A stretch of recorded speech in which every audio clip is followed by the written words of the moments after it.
سچ میں بھی یہ ایک عجیب و غریب قسم کی برائی ہے، یہ کم وقت منہ سے نکل ہی جاتا ہے۔ اللہ بھلا کرے اپنے والوں chief justice of Pakistan justice Yahya Afridi صاحب کا جو فرما رہے ہیں کہ وہ وقت گزر گیا جب سپریم کورٹ میں ججز نے علیحدہ علیحدہ پوزیشنز لی ہوئی تھی۔ یعنی کہ اس شعر میں شاعر کہنا چاہ رہا ہے کہ اب ہم سب ہم خیال ہیں، اب سب ہم سیم پیج والے جج ہیں، آپس میں سیم پیج نہیں، ان کے ساتھ سیم پیج۔ جی ہاں، وہی جو کانسٹیٹیوشنل بینچ بنواتے ہیں، سبحان اللہ۔ یعنی اب پتہ نہیں وہ یہ بتانا چاہ رہے ہیں کہ یار اب میں تو برائے نام ہی چیف جسٹس رہ گیا ہوں، تو چیف جسٹس کا مطلب تو کھڈے لائن ہو گیا ہے، تو اب برائے مہربانی مجھے بھی چیف جسٹس کے عہدے سے تھوڑا سا معزول کر کے کانسٹیٹیوشنل بینچ میں شامل کروا دو، کیونکہ ساری ٹوریں تو کانسٹیٹیوشنل بینچ والوں کی ہیں، سارے اہم کیسز کانسٹیٹیوشنل بینچ والوں کے ہیں، سارے ٹکر کانسٹیٹیوشنل بینچ والوں کے بنتے ہیں، سارا اختیار کانسٹیٹیوشنل بینچ والے اپنے پاس لے گئے ہیں۔ اب تو ہماری پریکٹس اینڈ پروسیجر کمیٹی کو بھی کوئی گھاس نہیں ڈالتا، اب تو سارے فیصلے بھی آئینی بینچ والے ہی کرتے ہیں۔ تو شاید یحییٰ آفریدی صاحب کو برا لگ رہا ہو اپنا چیف جسٹس آف پاکستان کا عہدہ، وہ چاہ رہے ہوں کہ انہیں بھی کانسٹیٹیوشنل بینچ میں شامل کر دیا جائے۔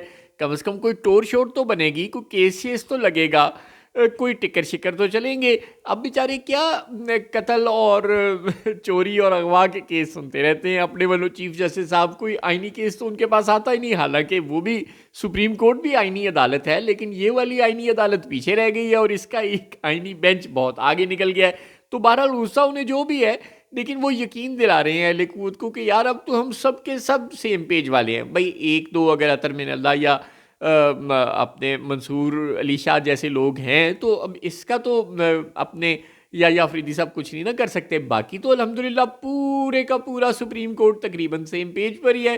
تو اب اگر اہل قوت ان کی بات پر یقین کرنا چاہیں اور ان کو بھی تھوڑا سا ڈیموٹ کر کے ہی صحیح کانسٹیٹیوشنل بینچ میں شامل کروا دیں تو شاید ان کی بھی کوئی ٹور شور بن جائے۔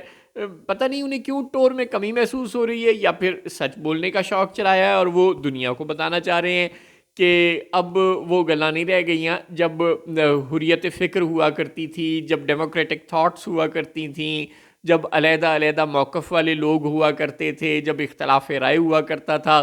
اب تو سب کے سب یس سر کہتے ہیں اور دستخط کرنے والی مشین بن چکے ہیں۔ شاید فیصلے اوپر سے لکھے ہوئے آتے ہوں، یا کہیں دائیں بائیں سے آ جاتے ہوں، یا سب کو سمجھ ہو، خود بخود ہی سیلف سینسرشپ کی عادت انہیں بھی صحافیوں کی طرح پڑ گئی ہو اور پتہ چل گیا ہو کہ اس طرح کے فیصلے دینے ہیں۔ اللہ اللہ خیر صلاح، یعنی سب سیم پیج ہی سیم پیج ہے۔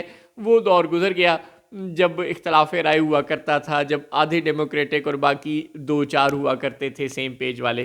سبحان اللہ۔ یحییٰ آفریدی صاحب، آپ نے تو واقعی سچ بولنے کا نیا ریکارڈ قائم کر دیا ہے۔